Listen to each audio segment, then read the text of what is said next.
Hi, we're back at Calyx Café, and today I'm going to be talking to Professor Jay Kim, who teaches at Questrom School of Business. Now, you might be wondering what is the link between him and the clinical trial industry. Well, his specialty is in supply chains, and we're going to talk about the differences he sees between commercial supply chain and the clinical trial supply chain. And there's one question that I want to ask him as well. He qualified the release of the COVID vaccines as a half success, and I wonder what he means by that. See you in a bit.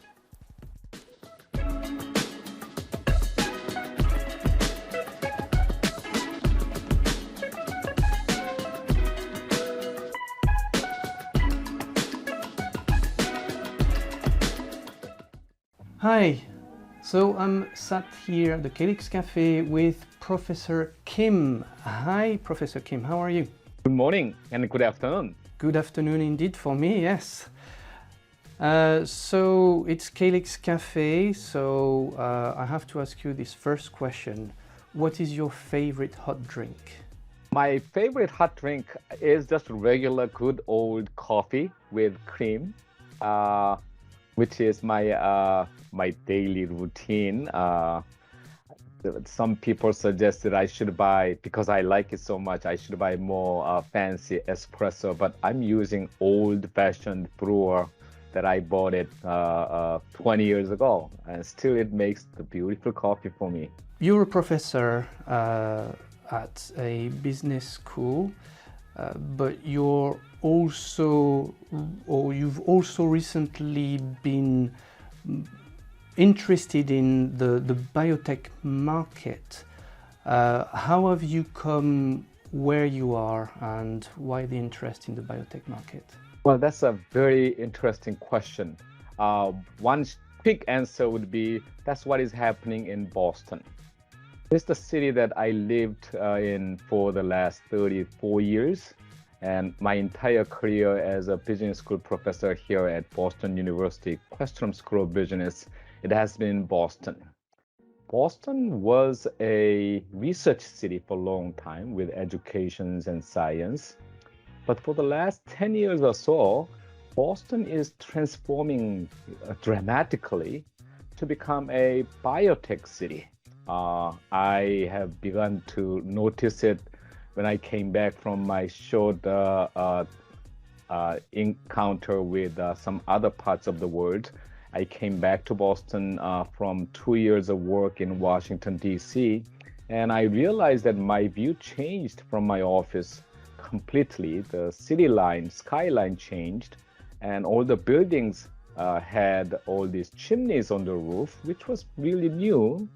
So I looked around and I found out these are all biolab buildings.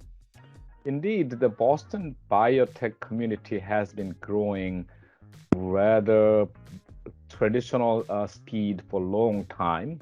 But for the last 10 years or so, it is growing rapidly. And according to some research, it is now a global #1 bio-innovation cluster, with all kinds of startups happening and all kinds of biopharmaceutical companies moving in with their open innovations. So I realized something is happening in the world of biotech, and as a management professor who are always interested in the innovation and competition and industry, I began to do research, and then I found it fascinating place. So I've been doing a lot about Boston biotech innovation ecosystem. And as I was doing that, I got more interested in the process of pharmaceutical development and discovery. And currently I am now working with a group of Korean scientists to run a small biotech startup companies. So I have come far away, but rather very fast in this field of biotech industry. It does sound like it indeed. It's interesting to hear that you didn't get in the clinical or biotech industry, it sounds like the biotech industry kind of came to you, and that's funny. I like that. And you're also specialized in supply management, aren't you? That's right. The central issue of operations and technology management, which I am part of, has always been the challenge of meeting supply and demand, matching supply and demand in the many different industrial sectors. That has been a big issue for a long time. Originally, a lot of our work started in the automobile industries. That's automobile industry is where the modern operations management started. And then it went over to the computer industries, because that was with industry with much faster clock speed and created many different challenges. And at the same time, we began to understand the globalization of supply chain. And in the globalization of supply chain, the apparel and fashion industry was actually the early starter. So we also study the supply chain of apparel industries. These cars, computers, and clothes, therefore, is the central playground of operations and supply chain management. And now comes this supply chain management of biotech and particularly clinical supply. So that's where I came from when I think I am running into the most exciting field with meeting with your team at Calyx Café. Wonderful. And so do you see any major differences between, let's say, the automobile supply chain and the pharmaceutical supply chain? Well, we management professors try to find the similarities rather than differences. It's the supply tends to be inflexible and it requires long lead time. Demand happens to be more volatile and instantaneous. So how do you match that very unpredictable demand with very inflexible supply? That has been the core issue of supply chain management. Now, if we talk about the biotech, it is similar because, again, there is a lot of new technologies and new development of new pharmaceutical therapeutics, and also new treatment method in many different indications of disease. So the demand is very volatile and very variable, we call. But the supply is a long process, particularly the supply process of pharmaceutical industries and biotech industry particularly. It requires a much longer development lead time. And also it has a very highly regulated supply chain that they have to manage because of the regulatory requirements. And also third, the capacity is scattered around the world. So the organizing the supply chain as a network has been a very difficult challenge in supply chain of a biotech industry. Yeah, that's a topic that I'm also very interested in, and I work in actually, but not on the commercial pharmaceutical supply chain, but on the clinical trial supply chain.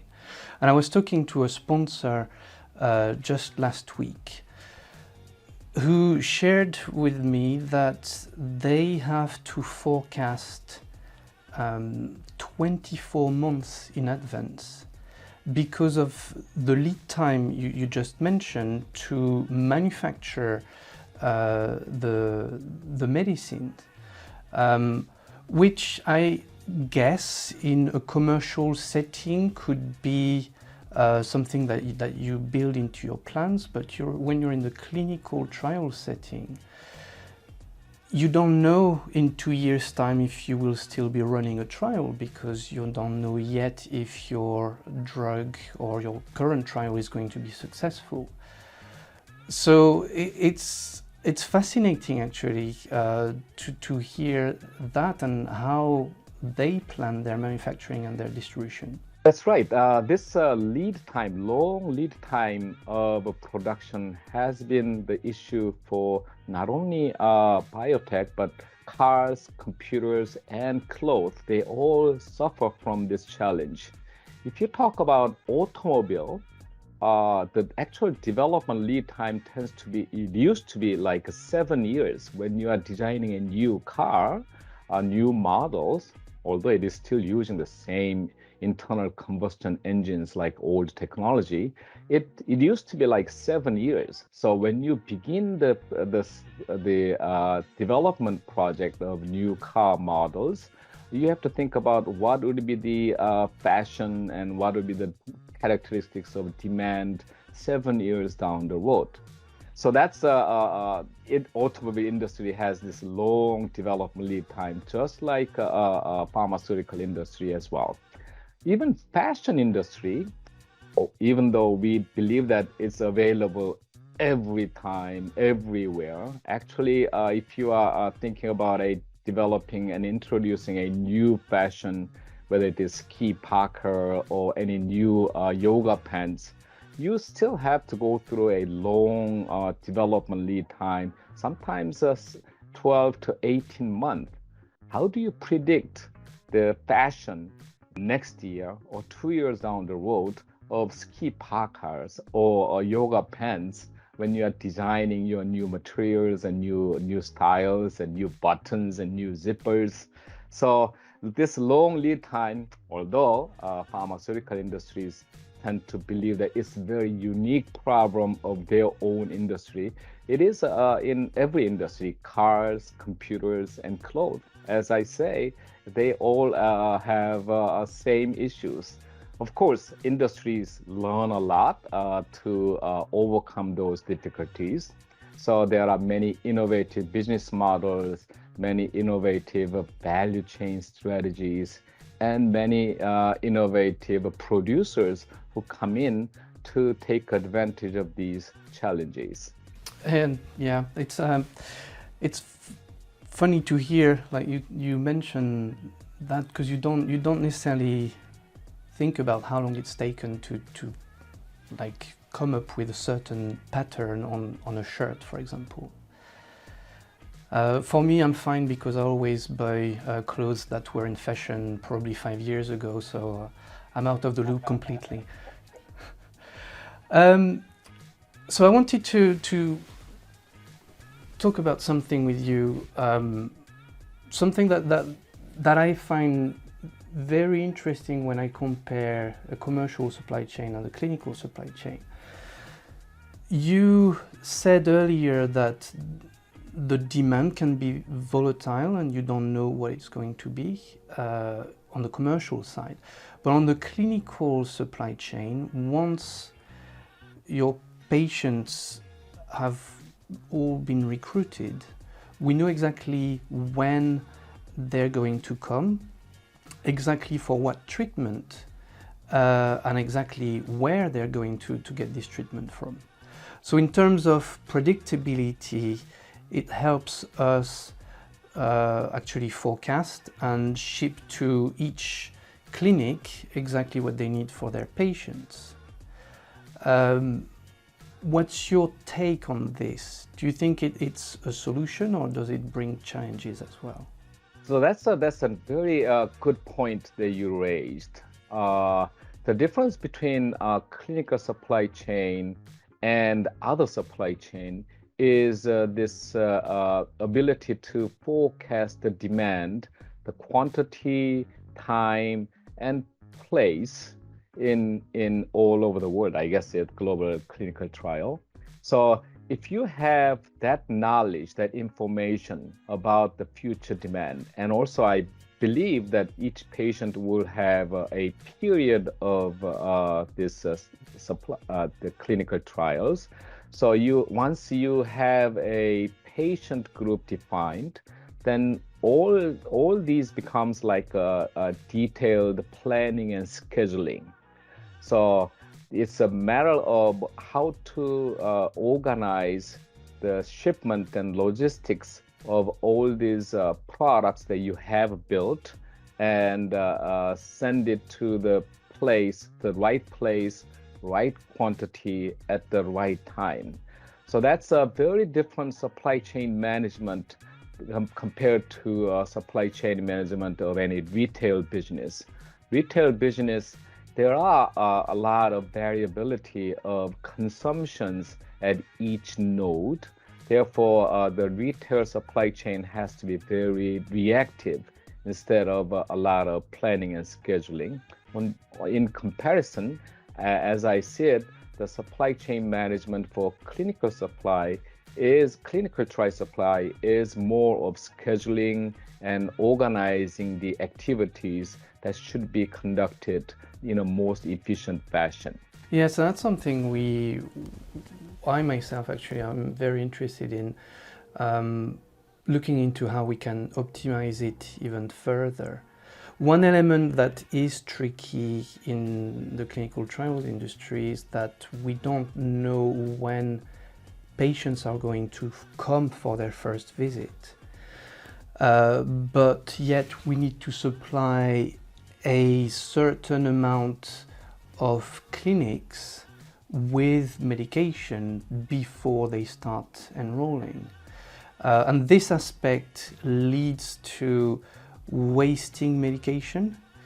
And when we consider that every single kid that enters a trial, at the end of the trial, it has to be destroyed, it can't remain in circulation. So that leads to a lot of waste, which is something I want to reduce. We still need to do a bit of work in how to optimize the supply chain, and I think that's where automation hopefully can help us. In many different supply chains, they have to address this question of information asymmetry. That's the terms that we use a lot. The entities that are really consuming this, the retail stores, have a very different kind of information systems than the manufacturing part of organizations. So the key of collaboration between supply chain entities in long supply chain has been how do you organize the information flow between the retail side, downstream retail side, to upstream development and manufacturing side.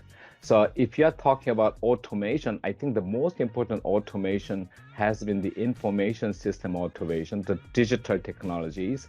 And currently, all these machine learning and data analytics and data science that are providing a lot of new possibilities of coordinating the different works of a different stage of supply chain. I believe that will be the most important first step of automation of supply chain. And then that should be followed by then when you have information more like real-time information, then your manufacturing and logistics system should figure out how to deal with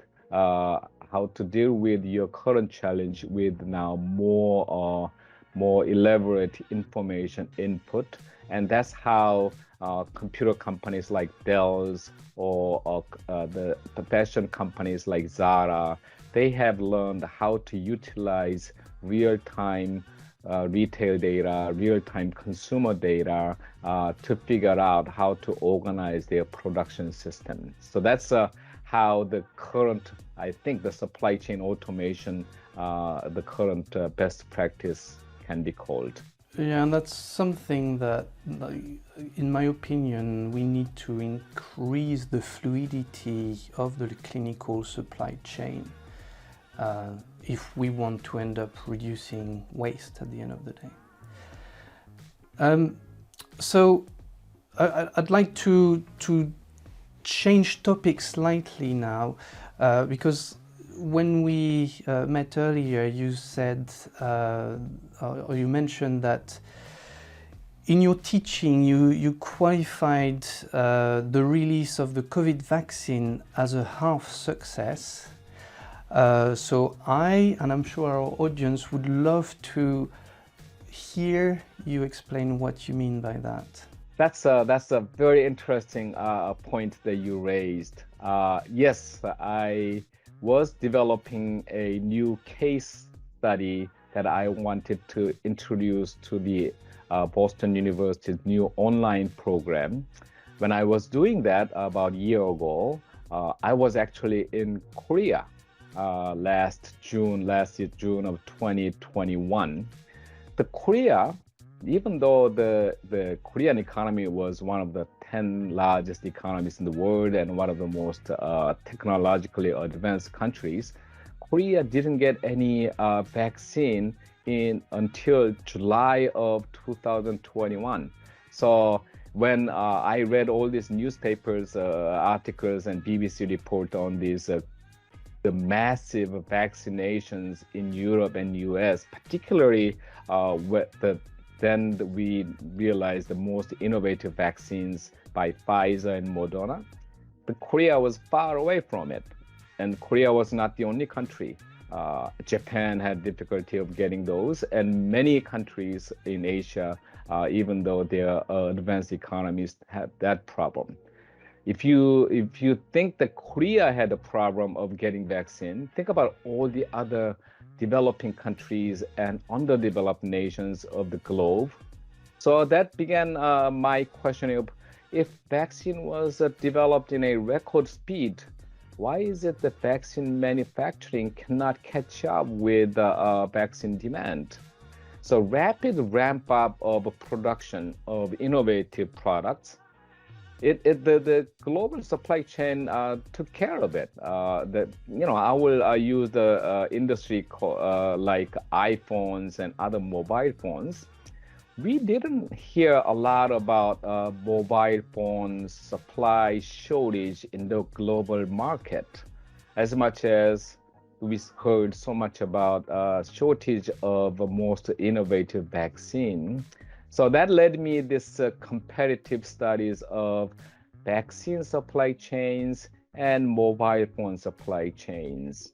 And I found a lot of differences in the way global supply chain is organized.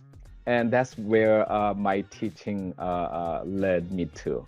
So I am using the cases like global electronics manufacturing service industry, EMS. What it can be compared to the contract manufacturing organizations of a pharmaceutical industry, but the degree of their efficiency and degree of their scale and scope is a day and night differences. I found that very fascinating, and I was beginning to study what prompted those differences between two most important industries in the world. So that's my ongoing research about the global value chain of pharmaceutical and biotech industries. Fascinating. I'm sure there's a lot of lessons learned for our industry here. So I think that's all we've got time for today. Apart from that, one last question. So you're starting essentially in the biotech industry, or you've recently started.